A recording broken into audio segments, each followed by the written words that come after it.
Gratidão no meu coração por você estar aqui prestigiando o meu canal. Se você é novato aqui, se inscreva no canal, compartilhe os nossos vídeos para que outras pessoas também sejam abençoadas em nome de Jesus. Lição de número 4 das lições bíblicas para a escola dominical, ídolos na família. É o tema desta lição, que esse trimestre tem abordado temas práticos em relação à família. Primeira carta de João, capítulo 5 e o versículo 21. Filhinhos, guardai-vos dos ídolos. Amém. Recomendação do irmão apóstolo João. A verdade prática dessa lição diz que a adoração a ídolos implica priorizar tudo aquilo que se coloca no lugar de Deus. Então esse é o assunto que nós vamos abordar, de uma maneira melhor. Analisaremos duas passagens bíblicas nas quais os ídolos estavam presentes e até mesmo se tornaram naturais no meio da família. O primeiro caso daquele envolvimento do sogro e a esposa do patriarca Jacó. E depois nós vamos ver também aqui um outro caso do tempo dos juízes, em que o Mica fabricou ídolos e constituiu então um santuário na sua casa para adorá-lo. Como nação santa, sacerdócio real, sobretudo dentro dos nossos lares, nós precisamos fugir da idolatria. Lembrando que a prática da idolatria não se dá simplesmente ao cultuar imagens de escultura. Existem outras formas de idolatria, inclusive evangélica. Quantas pessoas não transformam cantores evangélicos, pastores, pregadores em uma espécie de ídolos? É um negócio terrível. Jogador de futebol, muito cuidado. Temos nessa lição duas histórias distintas que relatam a convivência da idolatria em dois ambientes, como já havia dito. O primeiro tópico desta lição, os ídolos encontrados na casa ou na tenda de Raquel, que é o primeiro assunto, a primeira história abordada. Depois de muitos anos de trabalho para o seu sogro Labão, tendo prosperado muito, Jacó resolveu voltar para a terra dos seus pais. Em função dos ressentimentos que existiam entre ele e o seu sogro, e não vendo possibilidade de liberação para viver a sua própria vida, Jacó resolveu fugir das terras do seu sogro Labão, sem falar nada com ninguém. Labão, pelo que o texto diz, era um homem idólatra, possuía pequenos deuses, ele tinha na sua casa muitos altares e acreditava que esses deuses o ajudavam. Eram, na verdade, o que o texto diz aqui, os terafins, fabricados de madeira, pedra ou barro, cujas imagens eram veneradas na casa dele. Quando Raquel percebeu que seu pai não lhe dava herança, ela então resolveu furtar os ídolos, porque entendia que aquilo era de algum valor importante para o seu pai. Ao chegar então no acampamento de Jacó, Labão indagou a respeito dos ídolos, porque ele percebeu a ausência logo. O que Raquel fez então? Ela se sentou sobre os ídolos para que Labão não os encontrasse. Ela usou de justificativo que estava no período natural de toda mulher, para que então ela não fosse incomodada, obrigada a levantar-se do camelo.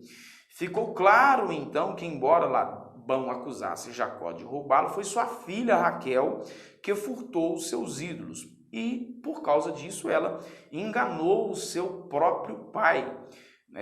Aqui no texto fica claro para nós que ela queria, por causa da herança, apanhar algo que fosse valioso para o seu pai, mas ela foi apanhar logo os ídolos. Na verdade, ela cresceu na convivência daquilo.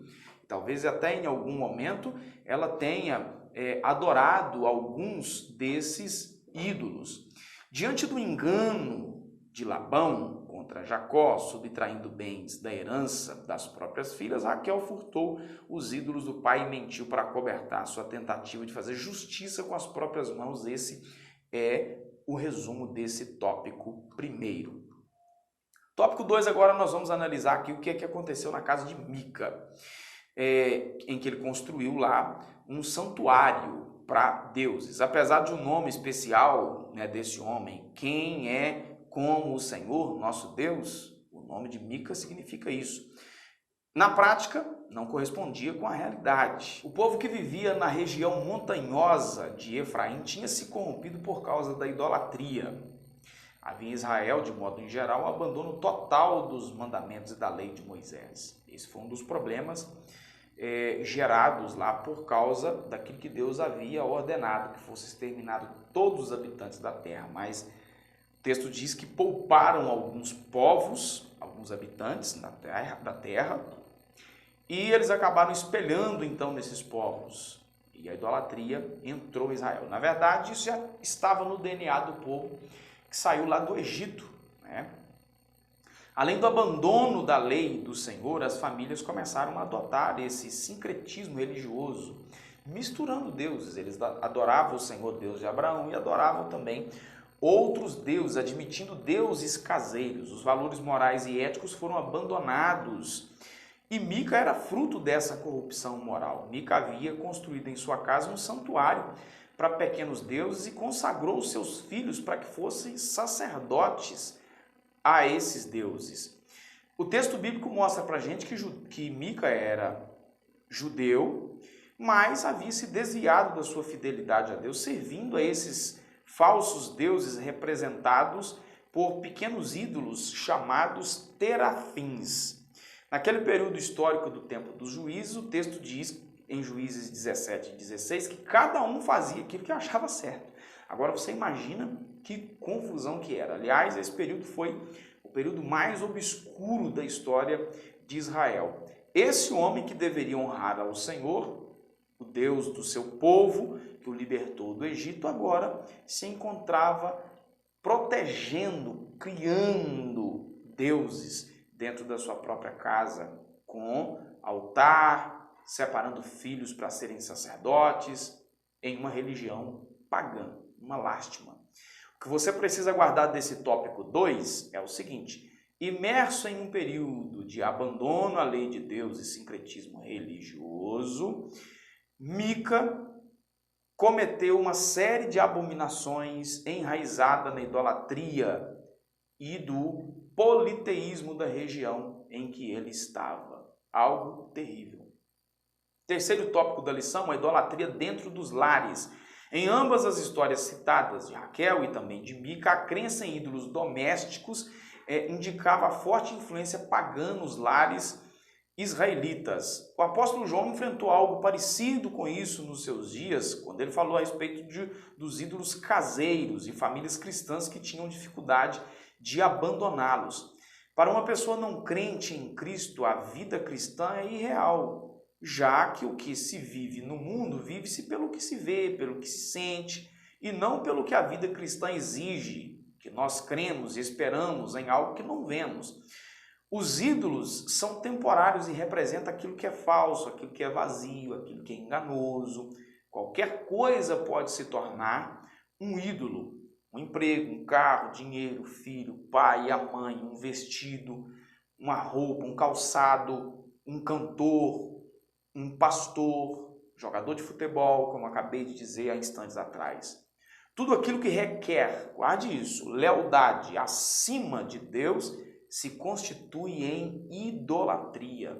Por isso, é extremamente perigoso endeusar pessoas. A gente precisa honrar as pessoas, a gente precisa amar as pessoas, mas cuidado, endeusar não tem a ver com honra, né? Cuidado para não colocar ninguém na sua vida acima do próprio Deus. Jesus disse em seu sermão da montanha: vós sois sal da terra, luz do mundo. E ele fez uma pergunta: se o sal perder o sabor, com que se há de salgar? A igreja, meus irmãos, é o sal da terra. Por isso é a única instituição na sociedade capaz de evitar a corrupção dos valores morais e espirituais. Para preservar a nossa família na bênção, nós precisamos não deixar que esse vírus terrível do mundo entre na nossa vida. Quando as pessoas idolatram, por exemplo, aparelhos, hoje o celular está ficando na mão das pessoas muito mais do que a Bíblia. O celular se tornou algo assim terrível, de distração. São chamados ídolos domésticos. E às vezes você pode perguntar assim para a pessoa: você é um idólatra? Ela diz: não. Na verdade, a idolatria está muito além de se curvar diante dos relicários, diante dos ídolos, de imagens de escultura. A idolatria tem a ver com entrega do coração, tem a ver com devoção. É preciso quebrar esses ídolos domésticos que roubam o lugar de Deus na nossa vida familiar. O ter, olha, o ganhar. Em nome disso, muitas pessoas trabalham de sol a sol, noite adentro, madrugada adentro, finais de semana, e não tem mais tempo para servir ao Senhor, para adorar ao Senhor. Jesus, uma certa feita, deparou com alguém desse jeito, e ele perguntou assim: olha, o que isso vai adiantar para você? Se essa noite a tua alma for pedida, o que você tem para dar em troca da sua alma? Né? É preciso quebrar tudo aquilo que rouba o lugar de Deus na nossa vida. O que você precisa guardar desse tópico 3 é que precisamos combater os ídolos domésticos dos tempos atuais, assim como a qualquer influência pagã em nossos dias. Precisamos investir na família, criando barreiras espirituais e morais no seio dos nossos lares para salvar os nossos filhos e prepará-los para uma vida cristã sadia que glorifique a Deus. Amém? Que Deus te abençoe. Obrigado por você estar aqui. Se você não é inscrito no canal, faça a sua inscrição. Compartilhe também os nossos vídeos. Deus te abençoe e fique na paz de Cristo.